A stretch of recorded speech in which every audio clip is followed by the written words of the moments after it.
Thank you guys for joining me for our last segment on today's show. Just recapping one of the final games here from this past weekend, the final games of the NFL regular season in 2024.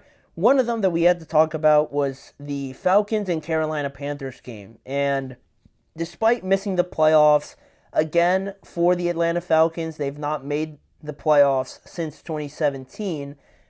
It might look bad right now, especially with how you consider the entire season and how it started pretty well with Kirk Cousins and now obviously him being on the bench and you go with Michael Penix and how things really shifted.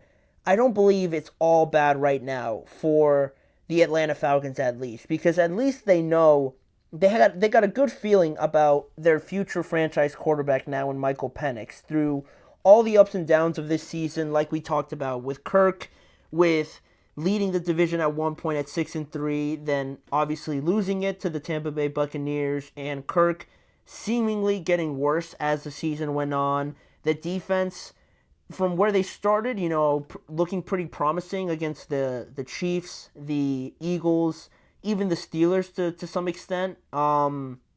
It really kind of deteriorated as well, along with the rest of the team.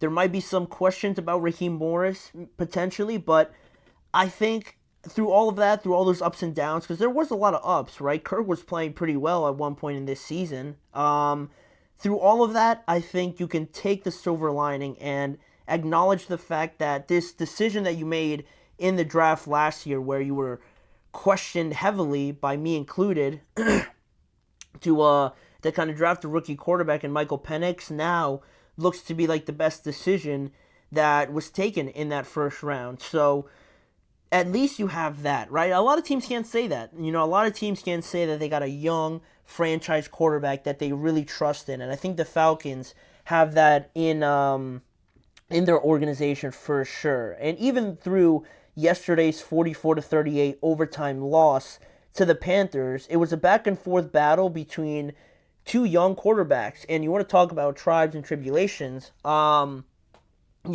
Young has gone through it has gone through it as well this season.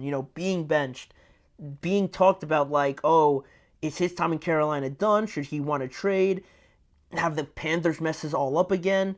Is Bryce Young considered an early bust already? He had to deal through all of that, and he kept his head down and just continued to work. I mean, the record doesn't say the entire story, but just look at the way that they finished.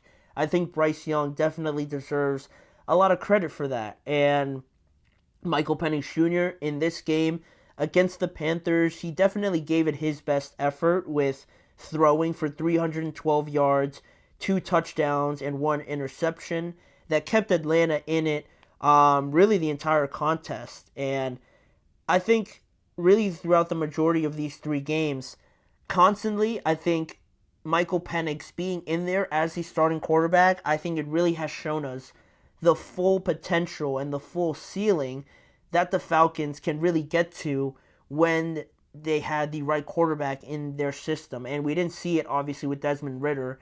We didn't really see it with Kirk because of some maybe health limitations or anything like that.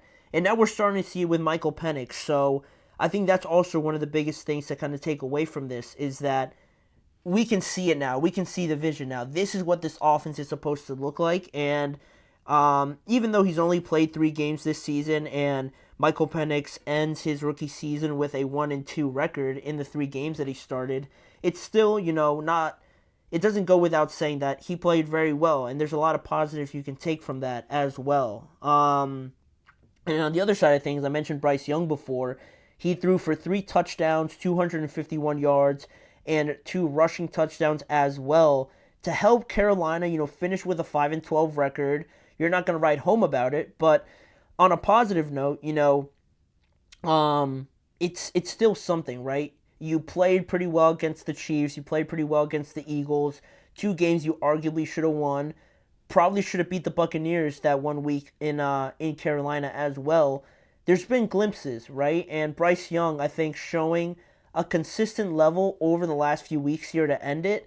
I think you could take that and run with it, much like the Falcons are going to do with Michael Penix. And both of these 2 teams now, finished with losing records again. Both of them have 7 consecutive losing seasons for each of them. So, yes, it's bad right now, but I think that's not going to be the case next year. I think both of them, really more so the Falcons than the Panthers. I'm not going to get too overzealous here. The Falcons got a good chance to end that streak next year. I truly believe that now with Michael Penix. So the season for Atlanta really ends in agony after, of course, losing the division, at one point being 6-3, and having it all crumble with Kirk Cousins and their defense, like I mentioned before. But there were some inspiring moments in there, like I mentioned, and similarly for the Panthers, they finished the season with a 2-5 record over the last 7 games. But this win over the Atlanta Falcons was their highest point total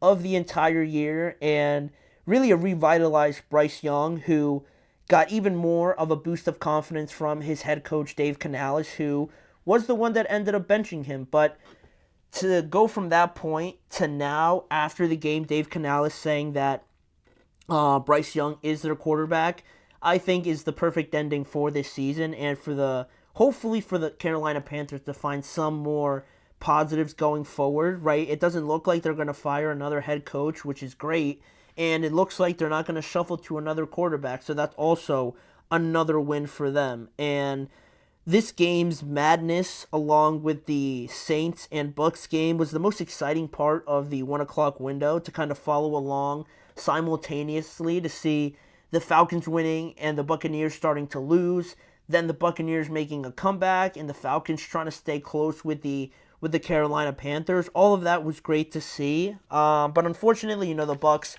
ruled off everything by just beating the Saints, so it didn't really matter what the Falcons did in the end. But overall, what we took from this game, and really from Bryce Young and Michael Penix, now seem to be on the upward trajectory, hopefully heading into the offseason. You can't help but ask, this question was brought up today in our production meeting. An interesting sort of hypothetical, right? Would the Falcons have been in a better spot to make the playoffs if they made the quarterback change earlier? I would probably say yes, because I don't really see, with what I've seen from Michael Penix over the last 3 games that he did play, I don't see him playing terribly against the Seahawks, right? I feel like that game's a bit more competitive, and I actually have to pull it up here because I failed to remember what the Falcons, what they kind of did over the last few weeks, specifically when in regards to each specific game. So, the Commanders game, obviously Michael Penix played in. Against the Vikings, that was a very high-scoring game. I don't know if Michael Penix wins that one, but that one looks a bit closer.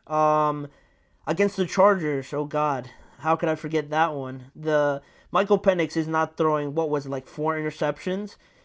Michael Penix isn't doing that in that game, so I think that's also one that they could have won over. The Seahawks game's another one. So yeah, I think if they get 1 or 2 of these games back, it could be a different story. So in regards to that question, I would probably say yes. And also, it's great that they have their quarterback. It's fantastic that they do. But going forward for both of these teams, I'm not going to list off what the Panthers need to do, because they obviously need to do a lot. But looking here for the Atlanta Falcons, right? They got their quarterback, which is awesome, but they desperately need to do something about that defense, because it looks like, they have their guy. Michael Penix Jr. has unlocked the potential of this offense, right? But it's unfair to just put it all on him, right? To just think that you have Michael Penix now and that he's going to average 24 points per game is unfair to him. So you got to do something to help him out. Raheem Morris has a pretty good defensive background, so he should be more than adequate to go out and find the defensive help that he needs. Pass rush is the number 1 priority, but you could also do with any real additions, honestly, to this defense. At linebacker, at secondary, getting multiple pass rushers, right? Just improving that side of the ball is going to be huge. I'm pretty sure they have a pretty good cap space situation, so there's going to be free agents out there. There's going to be guys that they should go after, and it's exciting. It's exciting because you have a pretty decent draft pick, and you see the vision now a little bit, like I said before. So yes, it stinks right now to not make the playoffs, but going forward, I think the Falcons have really set themselves up in a great spot for a young up-and-coming team in that NFC. They're doing it the right way, and I like the fact that they didn't get rid of Raheem Morris. There was a lot of talk about it, the collapse and everything like that, but I think giving him one more season and showing what they can do next season, if they add the necessary pieces and they develop Michael Penix, it could look a lot more different, right, next season. So I'm looking forward to that. I'm looking forward to watching the Falcons next year and seeing how much better they improve in a division that's by no means, just under lock and key for the Buccaneers. The Falcons beat them twice this year, so it's very much wide open in that division. One of the most wide open ones in the NFC. So that'll be intriguing, but that's still a long ways away. We still got to get through the playoffs this year, so we're going to talk about that more as we go through this week. But as for right now, I want to thank you guys for joining me on today's episode. As always, please remember to like, follow, and subscribe to the show, as well as following the network on all forms of social media.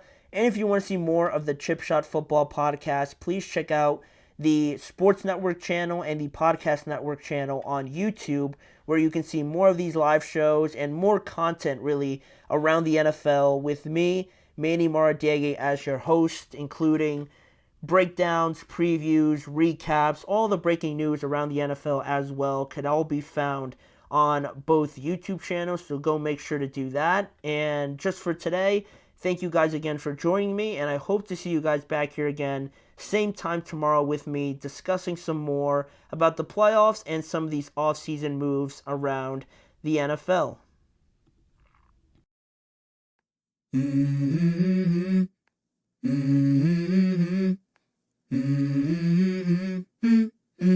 Let's go. I wake up to a little bit of drool on my pillow, feel like it's gonna be a bad day. Yeah, I'm tired of shit, and the coffee ain't hit yet, damn, ain't that great. I don't wanna go